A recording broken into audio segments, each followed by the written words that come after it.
The following podcast is a deep, shallow dive production. Okay, let's go.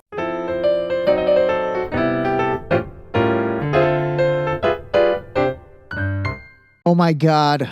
Welcome to the circus that is the United States of America. Oh my God. Seriously, what happened to this world and country? All right. Hey, happy Wednesday. It's Ray Dustar, Deep Shallow Dive. And for those of you that don't really pay attention or don't really care, God, you're lucky. I wish I didn't care. I seriously do. I really wish I just didn't care about any of this stuff. My life would be a lot simpler and I would have a lot more free time on my hands versus now adding this podcast to the mix, which, again, don't get me wrong, I love it, but it is a lot of work. It definitely is. Okay, so yesterday, the House of Representatives voted out Speaker Kevin McCarthy, which basically he's like the top dog in the House on the Republican side because the Republicans hold a majority in the House. And so McCarthy was the speaker, the majority speaker, and they voted him out. Now, there's a lot to this, and I'm going to try and unpack this in a very simplistic, well, as much as I can in a simplistic fashion. But, you know, the verdict on Kevin McCarthy, I don't know. This guy, he's weird to me. I think he's definitely, again, he falls under that career politician mold. And so fundamentally, anyone that falls under that mold to me is just a survivor. And whether they are a Republican or a Democrat, they're a survivor and they want to survive and they want to keep, their livelihood going as long as I can. So he definitely falls under that. There's some things from his past that I'm going to see if I can find to bring up. But fundamentally, there's a Florida congressman named Matt Gaetz. If you haven't heard that name, he's a younger guy. Oh my God, he is probably hated by a lot of fellow Republicans today. He's a little bit of a rebel rouser and he stirs it up. He stirs the pot a little. Most people, if you listen to the mainstream media and you don't really listen to Matt, like a friend of mine who I had a conversation with last night on all this stuff, his immediate take was, and I'm going to not swear, but you'll get the point of what he said was, he's like, oh, Gaetz, he's a beep, beep. He's a stupid beep, beep. I just beeped myself out. Basically, he just completely went off on him. And I said, well, have you listened to anything he said? Like, do you understand that he basically championed all this because McCarthy has completely gone back on all the promises that he made when he actually won the speakership? And he said, oh, I don't know, guy's an idiot. So anyway, all right, let's give this a listen and then you can judge yourself if Matt Gaetz is an idiot, and then we'll dive in more to the Kevin McCarthy stuff. So first, let's listen to this interview Gaetz gave, and this is on Monday, so this is a day before he actually gets ousted. Okay, give this a listen. Are you worried about throwing this institution into chaos, paralyzing an institution that your party runs? Well, you know what I think paralyzes us? Continuing to govern by continuing resolution and omnibus. You know what I think throws this institution into chaos? Marching us toward the dollar not being the global reserve currency anymore. You talk about chaos as if it's me forcing a few votes and filing a few motions. Real chaos is when the American people have to go through the austerity that is coming if we continue to have $2 trillion annual deficits. You don't know chaos until you've seen where this Congress and this uniparty is bringing us.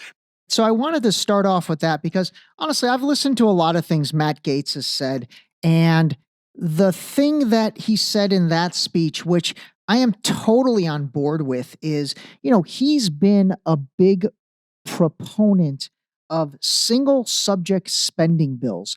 And he also mentions these omnibus bills, which nobody knows what an omnibus bill is. So I'm going to explain it to you. $700 billion and $1.3 trillion. Wow, the president of the United States with a cameo. I appreciate that, President Biden. And yeah, that's pretty accurate. It's like 700 trillion, a billion, $300 million. That is kind of what these omnibus bills are like. Okay, no, in all seriousness, omnibus bill is what we see when all of a sudden it's like $832 billion bill or several $1 trillion bill, which got passed during the COVID time, where they group like 500 things into that bill. The bills are normally 1,000 to sometimes, I'm not even kidding, 5,000 pages. And then they deliver it to the Congress people and they give them 24 hours to read it, to vote on it the next day. That's seriously how it happens. And so he's been a big advocate of saying, hey, stop doing this. We need to have single subject spending bills. Let's vote on XYZ. Now let's vote on XYZ. Now let's vote on XYZ. And in that case, the XYZs are 3 different things. It's not about grouping, 500 things into one. And then in that group, they've slid in all these things on the down low. And that's how it happens. It really is how it happens. So you can't poke a hole in that. Like, he's not wrong about that. And any politician that doesn't agree with that, it's because they try to slide things in on the DL in these omnibus bills. So I really liked that he's centered a lot of his discussion around that. The other thing is, he talks about the dollar being replaced as the global reserve currency. I promise I'm going to do my petrodollar episode hopefully this week, because I think that is becoming more and more and more closer to potentially coming into play. And the petrodollar is basically all countries that buy oil from Saudi Arabia, Iran, UAE, all these countries have to settle those transactions in the US dollar. This was something created in 1971 by Richard Nixon.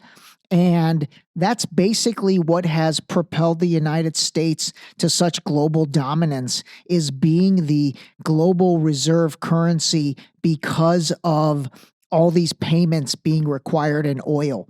And so that now is being basically potentially, again, I'm going to say potentially, because I've got a lot of friends I talk to and they're just adamant about there's no chance this is ever going to happen. There's no chance. The dollar is too big. It's too strong. It's too stable. That's the argument several friends make. They say that it's too stable versus the currency, the Chinese yuan or any other currency. It's not stable enough for other countries to trust it to buy their oil through.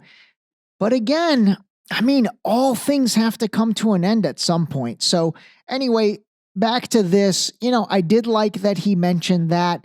And so, that's an initial take that he gave prior to this happening. Okay, now give this a listen.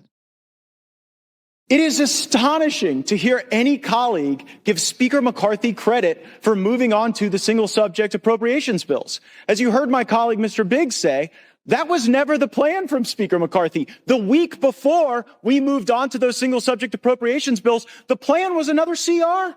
He pitched a CR. They tried to get us to vote for a CR, and only when a brave few said, we are done governing by continuing resolution. We are here to eulogize the era of continuing resolution. We will not do it. We will not pass it. These bills can go. The spending may rise and fall as the years pass. But the notion that we're going to lump in the Department of Education and the Department of Labor with our military and our troops and our Border Patrol is fundamentally unserious, and I would suggest chaotic. We cannot do that. It was only because we forced that to happen. And by the way, if we continue with Speaker McCarthy, the appropriations process will go right back to what he wanted it to go back to. Just a sideshow, just a puppet show, just something to keep the hamsters on the hamster wheel as they continue to back people up against a calendar, centralize power with the lobbyists and special interests that move all kind of money through the leadership, And then that's how they get their way. And that's why the American people have been getting screwed decade after decade. And I'm not going to tolerate it anymore without a fight. I reserve. All right, seriously. This guy's about to have a sex scandal dropped on him or something, because actually they already tried that with him. Holy mackerel. That was pretty insane what he said. I'm going to play the last part again because seriously, please pay attention and listen to this. And again, maybe you don't agree with it, but pay attention. Listen to this. Just a sideshow. Just a puppet show. Just something to keep the hamsters on the hamster wheel as they continue to back people up against a calendar, centralize power with the lobbyists and special interests that move all kind of money through the leadership. And then that's how they get their way. And that's why the American people have been getting screwed decade after decade. And I'm not going to tolerate it anymore without a fight. I reserve. Sideshow, puppet show, lobbyists. I mean, it's tough to poke a hole in that. It is. So for all you that think Matt Gaetz is an idiot, I mean, tell me why. Tell me why. Seriously, I'm open to hearing diverging opinions on this, but those two speeches made a lot of sense to me. All right, one thing I'm going to do for future episodes is dig into this continuing resolution, the CR that he talked about. I'll try to understand omnibus even better and try and make more sense of all that. But I will say again, as has been apparent, several times since COVID, they've talked about these 1,000, 2,000, up to 6,000 page bills that get dropped on their desk at 10 o'clock at night and the vote starts, at 7 a.m. I mean, there's no way these senators or congressmen are able to read any of that stuff. So the concept of omnibus and continuing resolution and all that, it's basically just ridiculous amounts of paperwork, cramming everything together. And it's either yes or no. You have to vote on all of it. You have to pass it all or pass none of it. You can't cut it up into pieces. And that's what should happen. It should be split up into several pieces, single topic bills. That's what should be voted on, not gigantic bills that have 500 things that are completely divergent from one another. They have no correlation with each other. Military funding and education funding, those don't have anything to do with each other. So let's vote on them separately. All right, so I'm going to end today's episode with, I guess, here. Honestly, I'm recording this basically yesterday when this all went down. And so I think there's going to be a lot of things that come out over the next, 24 hours. So I'm sure I'll do a follow-up on this, but, I'm going to leave it with this. It's a mess. It's just a mess. It's all a mess. And there's so much distraction and so much division and so much confusion. It's a mess. It's a complete mess on both sides, from a dude pulling a fire alarm to now this. It's just a circus. It's just a circus. All right. Anyway, call a spade a spade. Talk to you soon. This episode was brought to you by Boost Liquid Vitamins. Wake up, take your Boost, start your day. Drink your vitamins, build your immune system with Boost. Available on Boost.com.